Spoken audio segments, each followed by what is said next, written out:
अपनी बुद्धि से सबको हरा दो। बस 21 दिन में आपकी बुद्धि इतनी तेज हो जाएगी कि आप दूसरे लोगों को बोलने का मौका ही नहीं दोगे। बस आपको गौतम बुद्ध ने बताए हैं। इन आदतों को अपने जीवन में अपनाना होगा। तो चलिए जानते हैं उन आदतों के बारे में गौतम बुद्ध की कहानियों के माध्यम से 10 आसान आदतें जो 21 दिन में आपको एक नया और बुद्धिमान इंसान बना देंगी। दोस्तों, कहानी शुरू करने से पहले कमेंट में नमो बुद्धा लिखकर लाइक जरूर करें। तो चलिए शुरू करते हैं इस कहानी को। एक गुरु अपने शिष्यों को प्रवचन दे रहे थे। वह बोल रहे थे कि हजारों मील का सफर भी सिर्फ एक ही कदम से शुरू होता है। देखा जाए तो अपनी जिंदगी में लक्ष्य हम सभी तय करते हैं, अपने लिए ख्वाब बोलते हैं, खुद को लेकर कई सारे सपने भी देखते हैं, लेकिन अपने लक्ष्य अपनी मंजिल के पीछे भागने की बजाय ज्यादातर लोग अपने उन ख्यालों के पीछे भागते रह जाते हैं। का शायद सच्चाई से कोई वास्ता ही नहीं है, जो सिर्फ उनके दिमाग की एक उपज है।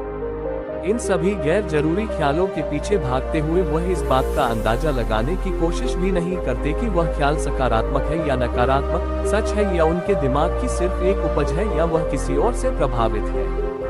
उसका सच्चाई से कोई संबंध है भी या नहीं। और शिष्यों, ज्यादातर लोग अपनी मंजिल तक नहीं पहुंच पाते और जीवन भर असफल रह जाते हैं। गुरु ये सब बोल ही रहे थे कि तभी एक शिष्य खड़ा होता है और गुरु से कहता है, गुरुदेव, आपने ये तो बता दिया कि ज्यादातर लोग असफल क्यों होते हैं, लेकिन क्या आप हमें ये बता सकते हैं कि हम सफल कैसे हो सकते हैं? वह कौन सी छोटी छोटी आदतें हैं जो हमें सफलता के लिए तैयार करती है और फिर सफलता के शिखर तक पहुंचती है? गुरु ने शिष्य का पूरा प्रश्न बड़े ध्यान से सुना और फिर हाथ के इशारे से उससे बैठने का आदेश देते हुए अपने सभी चीजों से कहा, जीवन में सफल होने के लिए सिर्फ जोश और इच्छा शक्ति का होना ही आवश्यक नहीं है, क्योंकि ये दोनों चीजें सिर्फ हमें प्रेरित करके हमसे काम की शुरुआत करवा सकती है। लेकिन पूरे जोश और उत्साह के साथ लंबे समय तक अपने लक्ष्य पर टिके रहने और दूर के बड़े लक्ष्यों को हासिल करने के लिए हमें उन आदतों को अपनी रोजमर्रा के जीवन का हिस्सा बनाना पड़ेगा, जो व्यक्ति को सफलता के लिए तैयार करती है और उसे सफल बनाती है।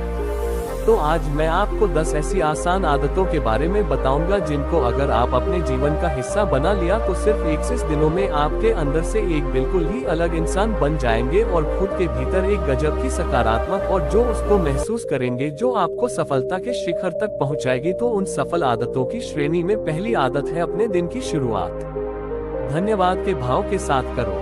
सुबह जैसे ही आपकी आंख खुले तो कुछ भी सोचने से पहले, कुछ भी करने से पहले, बिस्तर से उठने से पहले अपने दोनों हाथों को जोड़कर आसमान की तरफ देखते हुए जिसकी शक्ति पर आप विश्वास करते हैं, उसका अभियान करते हुए उन 3-4 चीजों को याद कीजिए जिसके लिए आपकी ईश्वर की उन 3-4 लोगों, चीजों या घटनाओं के लिए ईश्वर का आभार व्यक्त कीजिए जिनकी वजह से आपके जीवन में बेहतरीन आई है।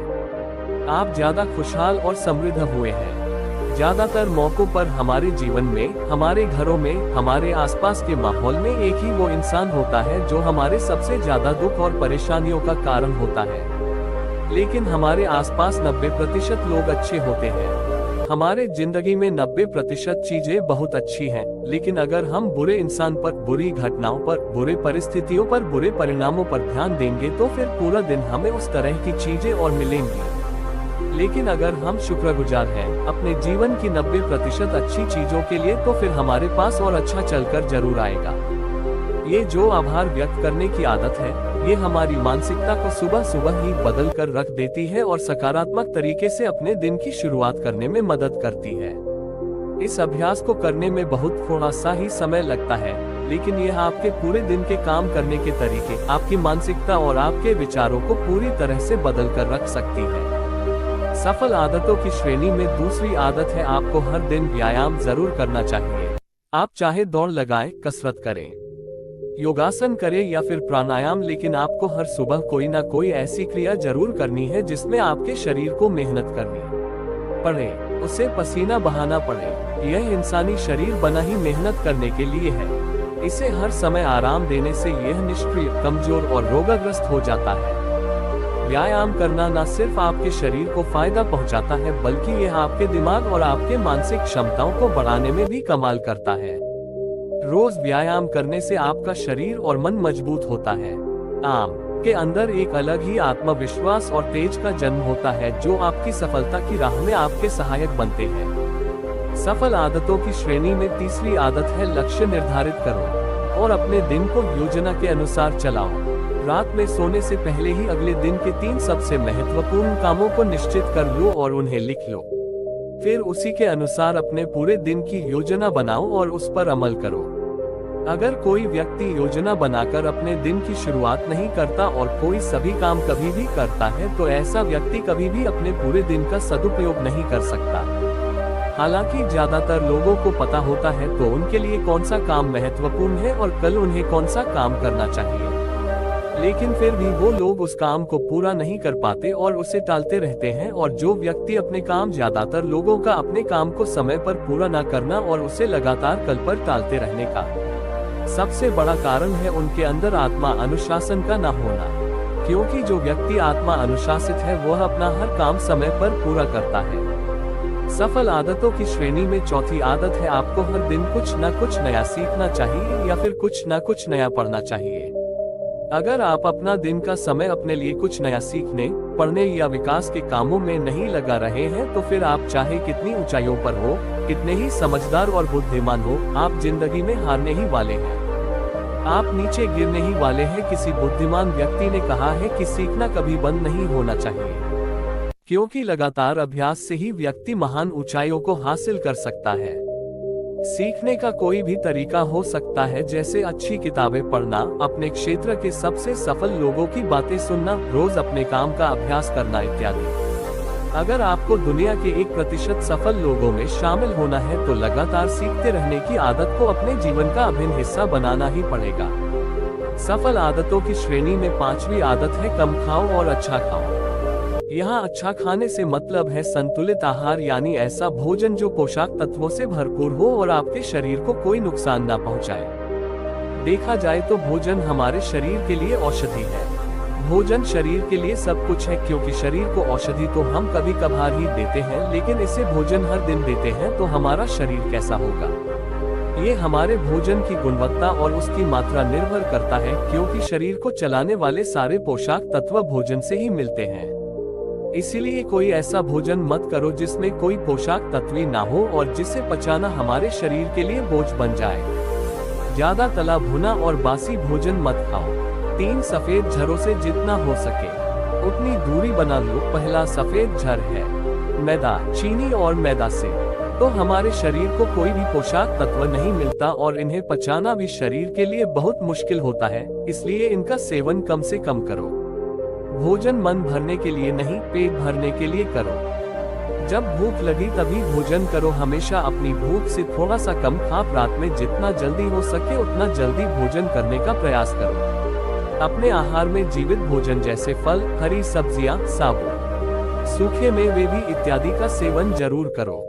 सुबह उठते ही खाली पेट पानी पियो। भोजन करने से पहले पानी पियो, लेकिन भोजन करने के तुरंत बाद पानी कभी मत पियो। भोजन हमेशा शांत चित्त और प्रसन्न मन के साथ करो और भोजन ग्रहण करते समय उसका पूरा आनंद लो। हम जैसा अपने शरीर को भोजन देते हैं, ये उसी के अनुसार काम करने लगता है।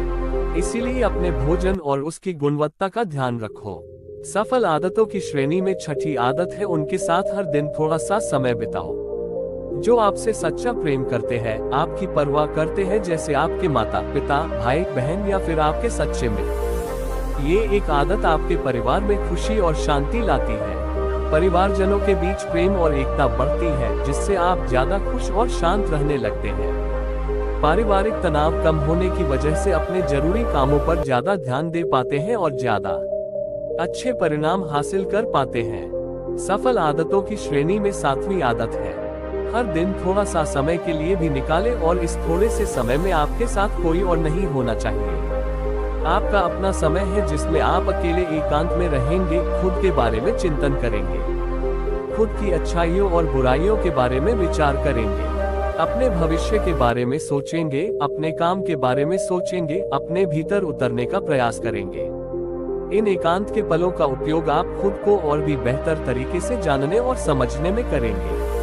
इस समय आप खुद की कमियों के बारे में विचार करेंगे और उन्हें कैसे ठीक कर सकते हैं, इस पर मंथन करेंगे। सफल आदतों की सूची में 8वीं आदत है समय का सही प्रबंधन करना, उसका सही उपयोग करना। जिंदगी दिनों, महीनों और सालों में गिनी जाती है, तो जिसने अपना दिन संभालना सीख लिया उसका महीना संभल जाएगा, और जिसने अपने महीने संभालने सीख लिए उसके साल संभल जाएंगे, और जिसके साल संभल गए उसकी पूरी जिंदगी संभल जाएगी। इसीलिए अपने दिन को सही तरीके से संभालना सीख लो। जो सबसे महत्वपूर्ण काम है उन्हें सबसे पहले खत्म करो। जिंदगी के किसी भी क्षेत्र में देख लो, घंटे तो सबके पास 24 ही होते हैं, लेकिन इन्हीं 24 घंटों में कुछ लोग कमाल कर जाते हैं। अपने एक ही जीवन में ना जाने कितने सारे काम कर जाते हैं, लेकिन दूसरी तरफ ज्यादातर लोग छोटे छोटे कामों में ही उलझे रह जाते हैं और जीवन भर यही कहते रहते हैं कि इस काम के लिए समय नहीं है, उस काम के लिए समय नहीं है। तो आखिर समस्या कहाँ है? समस्या है अपने समय का सही प्रबंधन ना कर पाना। सफल आदतों की श्रेणी में 9 भी आदत है। रात में जल्दी सोए और सुबह जल्दी उठे। जो व्यक्ति सुबह जल्दी उठता है उसे कुछ अतिरिक्त समय मिल जाता है सबसे महत्वपूर्ण कामों को खत्म करने का, जैसे ध्यान का अभ्यास, व्यायाम, किताबें पढ़ना इत्यादि। सुबह जल्दी उठकर ध्यान का अभ्यास करने से दिन भर मन शांत और प्रसन्न रहता है। इसके साथ ही सुबह जल्दी उठकर काम शुरू करने से व्यक्ति का काम समय पर पूरा हो जाता है और वह बेवजह की चिंता और तनाव से बच जाता है। सुबह जल्दी उठकर काम खत्म करने से व्यक्ति के अंदर एक ऐसा अनुशासन जन्म लेता है जो उसे सफलता के शिखर तक पहुंचा सकता है। सफल आदतों की श्रेणी में 10वीं आदत है, वीर या 8 धूम्रपान और मदिरा पान से बचें। ये तीनों ही काम ऐसी बुरी लत है जो निश्चित रूप से आपको पीछे ले जाने वाली है। या तीनों ही काम आपके मानसिक और शारीरिक स्वास्थ्य के लिए बहुत ही हानिकारक है। पीलिया आज आपके तेज और कांति को खत्म करता है और साथ ही आपको शारीरिक व मानसिक रूप से कमजोर बनाता है। हालांकि इन तीनों चीजों को छोड़ना आसान नहीं होता, लेकिन अगर आप चाहे तो मजबूत इरादे और दृढ़ इच्छा शक्ति के बल पर इन्हें छोड़ सकते हैं, इनसे निजात पा सकते हैं। इतना कहने के बाद गुरु ने अपना प्रवचन समाप्त कर दिया और वह मौन हो गए। ये देखते ही सभी चीजें समझ गए कि अब यहाँ से जाने का समय हो चुका है। उन सब ने इस जानकारी के लिए गुरु का धन्यवाद किया और वहाँ से चले गए। तो दोस्तों, उम्मीद करता हूँ आपको इस कहानी से एक अच्छी सीख मिली होगी। ये कहानी आपको कैसी लगी? हम एक कमेंट बॉक्स में कमेंट करके जरूर बताएं। अब चलिए दोस्तों, जानते हैं कि अपने बुद्धि को सबसे तेज और धारदार कैसे बनाएं। तो चलिए हमारे दूसरे कहानी की शुरुआत करते हैं। दूसरी कहानी बुद्धिमानी से जुड़ी गौतम बुद्ध की कहानी। एक गांव में एक लड़का था जिसका दिमाग बहुत तेज था। उसकी यह खासियत थी कि वह किसी भी चीज को बहुत ही आसानी और कम समय में सीख लेता था, जबकि उसी चीज को सीखने और समझने के लिए अन्य लोगों को काफी समय लग जाता था। लड़के की यह ख्याति दूर दूर तक फैल गई। सभी लड़के की तारीफ में कहने लगे कि उसके जितना बुद्धिमान कोई नहीं है। लड़का चित्रकारी, मूर्ति बनाना, गीत गाना जैसे अन्य कई चीजों को जानता था। अपनी प्रसिद्धि को बढ़ाने के लिए वह अन्य काम और चीजों को भी सीखने लगा। इस तरह से उसे अपनी बुद्धिमत्ता पर अहंकार हो गया, क्योंकि वह साधारण व्यक्ति होकर कई असाधारण काम भी आसानी से करने लगा था। एक दिन लड़के का सामना भगवान गौतम बुद्ध से हुआ। लड़के को खुद पर खूब अहंकारी था और इस कारण उसे किसी से ईर्ष्या नहीं होती थी, क्योंकि वह खुद को ही श्रेष्ठ समझता था। लेकिन पहली बार उसे गौतम बुद्ध को देख ईर्ष्या हुई और वह अपनी तुलना बुद्ध के साथ करने लगता है। वह देखता है कि बुद्ध के पास भिक्षा मांगने के लिए एक कठोर है और उसके पास अपार धन। बुद्ध ने साधारण वस्त्र धारण किए थे और उसके वस्त्र कीमती थे। बुद्ध नंगे पैर थे और वह नंगे पांव जमीन पर पैर भी नहीं रखता था। इस तरह से लड़का एक नहीं बल्कि कई चीजों से गौतम बुद्ध के साथ अपनी तुलना करने लगा। हर चीज से तुलना करने के बाद वह मन ही मन सोच है कि आखिर मैं इस भिक्षु के साथ अपनी तुलना क्यों कर रहा हूँ, जबकि इसका और मेरा जीवन बिल्कुल अलग है। वहाँ मौजूद सभी लोग गौतम बुद्ध का सम्मान कर रहे थे। लड़का सोचने लगा कि आखिर इनमें ऐसा क्या है जो मुझ में नहीं है, जिस कारण मेरे भीतर इनके प्रति ईर्ष्या पैदा हो गई। अपने मन में चल रही जिज्ञासा को शांत करने के लिए वह बुद्ध के पास जाता है। तो आखिर वास्तव में कौन है बुद्धिमान? बुद्ध के पास जाकर वह कहता है, मैं इस गांव का सबसे बुद्धिमान व्यक्ति हूँ और आप अपने आसपास जो भी देख रहे हैं मैं वह सब करना जानता हूँ। मैं किसी भी कार्य को बहुत कम समय में सीख ले लेता हूँ, इसलिए सभी लोग मेरा सम्मान करते हैं। लेकिन फिर भी आपको देख मेरे भीतर ईर्ष्या पैदा हो गई। इसलिए मैं जानना चाहता हूँ कि आपकी उपलब्धि क्या है। सभी आपको इतना आदर सम्मान क्यों दे रहे हैं? लड़के के सवाल का जवाब देते हुए बुद्ध कहते हैं, मेरी कोई उपलब्धि नहीं है, लेकिन तुम कह सकते हो कि मेरी यही एक उपलब्धि है। कनोइस। बुद्ध लड़के से पूछते हैं, क्या तुम्हें नींद अच्छी लगती है? लड़का कहता है कि भला कैसे नींद अच्छी लग सकती है? बुद्ध कहते हैं कि जो तुम्हें अच्छा और बुरा लगता है, मैं इनसे भी ऊपर हूँ। मुझे ना निंदा सताती है और ना अपनी प्रशंसा से प्रसन्न होता हो। यही अंतर है तुम में और मुझ में। बुद्ध कहते हैं, तुमने सैकड़ों काम सीखे, लेकिन सबसे जरूरी काम को सीखना भूल गए। लड़का पूछता है, कौन सा काम? अब इस प्रकार बुद्ध ने दिया बुद्धिमान होने का ज्ञान। बुद्ध कहते हैं कि क्या तुम्हें मन को नियंत्रण करना आता है? ये बात सुनकर लड़का समझ जाता है कि उसे बुद्ध से ईर्ष्या क्यों हुई। बुद्ध कहते हैं, जिसने संपूर्ण जगत जीत लिया लेकिन अपने मन को नहीं जीत पाया, उसने कुछ भी नहीं जीता। वही जिसने अपने मन को जीता लेकिन अपना सब कुछ गंवा दिया, फिर भी उसने सब कुछ जीत लिया। बुद्ध की यह बात सुन लड़के का अहंकार टूट गया। उसने बुद्ध से कहा कि क्या आप मुझे अपने मन को जीतना सिखा सकते हैं? खुद कहते हैं, जरूर, लेकिन इसके लिए मैं तुम्हारी सभी उपलब्धियां छीन लूंगा। लड़का कहता है, मैं तैयार हूँ।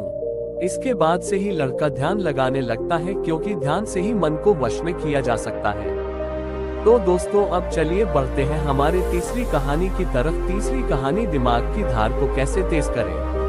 लगभग हम सभी लोग जानते हैं और साइंस भी ये सिद्ध कर चुका है कि हम हमारे दिमाग का मैक्स 10% ही यूज कर पाते हैं, क्योंकि हम हर रोज कुछ ना कुछ नया कर रहे होते हैं। रोज पढ़ते हैं, नए नए खेल खेलते हैं और हमेशा एक्टिव रहते हैं। किंतु जैसे जैसे हम बड़े होते हैं, हमारे रोज के कामों में इतने व्यस्त हो जाते हैं कि कुछ नया करने और सीखने का मौका ही नहीं मिलता। लेकिन यदि हम अपने दिमाग को धार देते रहे तो हम दुनिया में जल्दी आगे बढ़ सकते हैं। ये सीखा मैंने इस कहानी से। अफ्रीका में एक पेड़ काटने वाली कंपनी थी, जिसमें वहाँ के लोग पेड़ काटने का काम करते थे। जिसमें जॉन नाम का एक वर्कर था, जो पिछले 8 सालों से पेड़ काटने का काम कर रहा था। उसी कंपनी में एक बिल नाम का नया वर्कर लगता है और एक ही साल में उसकी सैलरी बढ़ जाती है और प्रमोशन भी मिल जाता है। ये बात जॉन को पता लगती है तो वह कंपनी के मैनेजर के पास जाता है और कहता है, सर, इस कंपनी में मेरे साथ अन्याय हो रहा है। मैनेजर बोलता है, नहीं जॉन, इस कंपनी को मैं मैनेज करता हूँ, ऐसा तो कुछ नहीं है।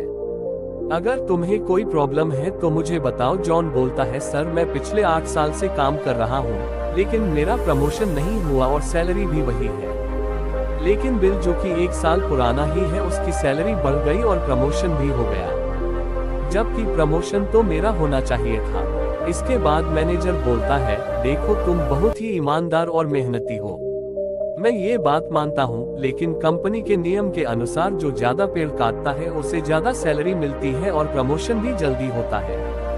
तुम पहले भी रोज 4 पेड़ काटते थे और अब भी 4 पेड़ ही काटते हो, लेकिन वो रोज 8 पेड़ काटता है, इसलिए उसे जल्दी प्रमोशन मिला।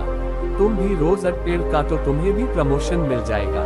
ये बात सुनकर जॉन लौट जाता है और रोज से ज्यादा मेहनत करता है और ज्यादा देर तक काम करता है। कुछ दिनों के बाद जॉन फिर मैनेजर के पास आता है और बोलता है, सर, मैं अब ज्यादा मेहनत कर रहा हूँ और ज्यादा समय तक काम करता हूँ, लेकिन ये बात तो तुम्हें बिल ही बता पाएगा। तुम बिल से जाकर पूछ लो।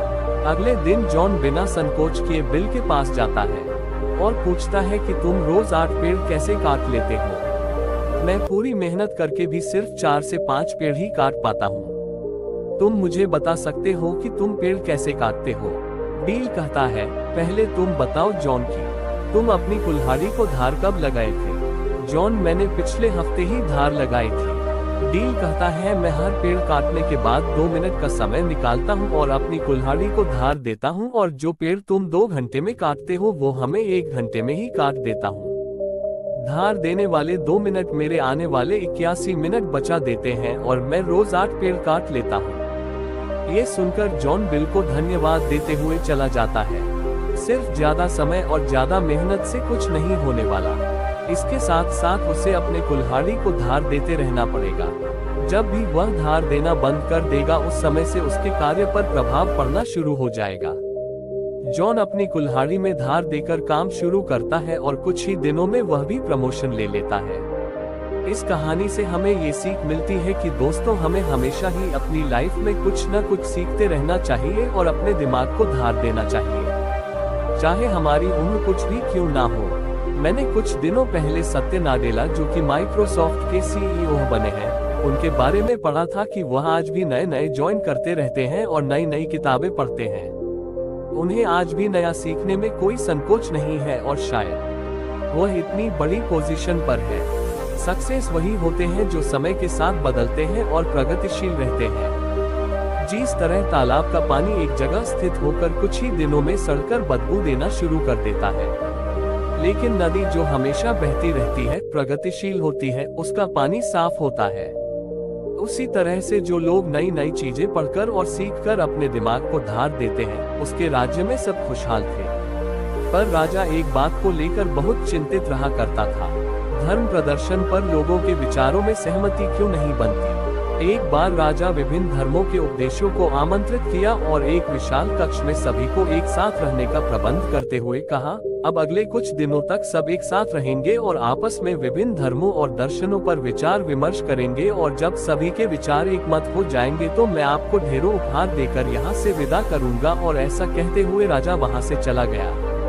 कक्ष में घोर विचार विमर्श हुआ। सभी अपनी अपनी बात समझाने में लगे रहे, पर कुछ दिन बीत जाने पर भी वे एक मत नहीं हो पाए। पड़ोसी राज्य में रहने वाले एक महात्मा जी को जब ये बात पता चली तो वह तुरंत राजा से मिलने पहुंचा। उसने कहा है, राजन, मैंने सुना है कि तू बड़ा दानी है, क्या तू मुझे भी दान देगा? महात्मा जी बोले, अवश्य, बताए आपको क्या चाहिए। राजा बोला, महात्मा जी, मुझे तेरे अनाज की गोदाम से कुछ अनाज चाहिए। राजा जी, बिल्कुल, आप मेरे साथ आइए। राजा उन्हें गोदाम तक ले गया। वहां पहुंचते ही महात्मा जी बोले, अरे ये क्या राजन, तुम्हारे गोदाम में तो तरह तरह के अनाज रखे हैं। एक बार की बात है, एक व्यापारी व्यापार करने के लिए विदेश गया हुआ था। वहां उसका कारोबार बहुत अच्छा चल रहा था। वह धन कमाने में इतना व्यस्त हो गया था कि उसे समय का भान ही न रहा। आखिर उसने एक दिन अपने घर लौटने का फैसला कर ही डाला और कमाया हुआ बहुत सारा धन लेकर घर के लिए चल पड़ा। जब घर पहुंचा तो रात हो चुकी थी। घर का मुख्य द्वार बंद था, लेकिन एक शयन कक्ष की खिड़की से रोशनी बाहर आ रही थी। उसने खिड़की में से अंदर झांक कर देखा। उसने जो देखा सहसा उससे विश्वास ही नहीं हुआ। उसे अपने पैरों के नीचे से जमीन खिसकती हुई प्रतीत होने लगी। उसने देखा कि शयन कक्ष में उसकी पत्नी के पास एक युवक भी लेटा हुआ है। ऐसी स्थिति में उसका अपनी पत्नी के चरित्र पर संदेह होना अस्वाभाविक नहीं था। व्यापारी ने विचार किया कि ऐसे घर में रहने का क्या औचित्य हो सकता है जहां ऐसी स्त्री हो। उसने फौरन निर्णय लिया कि पत्नी और उसके पास लेटे युवक को मारकर चुपचाप वापस निकल जाऊंगा और अलग घर बसाने का प्रयास करूंगा। तभी उसकी नजर शयन कक्ष की दीवार पड़ी जहां एक श्लोक लिखा था। उसने उस श्लोक को पढ़ा। श्लोक में लिखा था, विधे इतना क्रियाम विवि व परमा पदाम विरनुतिवा। किसी कार्य को बिना विचारे एक गायक नहीं करना चाहिए, क्योंकि सोच विचार न करना बड़ी विपत्तियों का कारण है। जितनी भी प्रकार की संपत्ति आंखें सोच समझकर कार्य करने वाले व्यक्तियों के गुणों से आकर्षित होकर स्वयं ही उसके पास आ जाती है, उसे समृद्ध कर देती है। ये पढ़ते ही व्यापारी ने अपना निर्णय बदल दिया और घर का दरवाजा खटखटाया।